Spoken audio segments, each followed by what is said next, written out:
Assalamu alaikum wa rahmatullahi ta'ala wa barakatuhu. A ranar da na karbi wannan award din daga hannun ainihin wato first lady wacce ita ce first lady ta farko a tarihin Najeriya da ta fi kowa fitowa da jajircewa da yin magana da faɗan gaskiya da tsagita.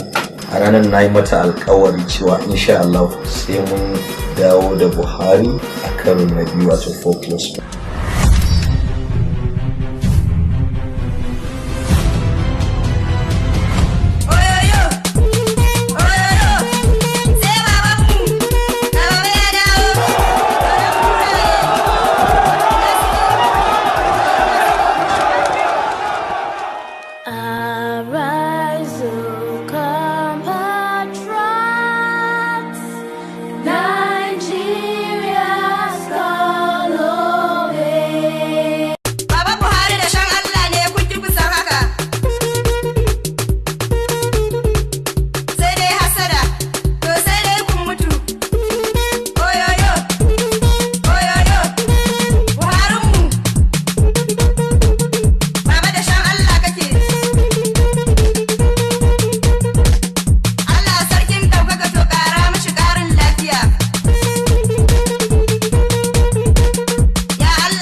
duk wanda ya ce zai takara da Buhari ya mutu a siyasance murus. Kaga a yana zagayen ƙarshe ne. Shawarar kawai da zan bashi kai kashe duk kudin shi dan yana zai nemi na cefa ne bayan zaɓe. Duk wanda ya ce, duk wani mutumin arewa da ya ce zai tashi ya yi adawa da Buhari a siyasance wallahi ya kashe kansa. Ni abinda na karanta kenan, abinda na yadda da shi kenan.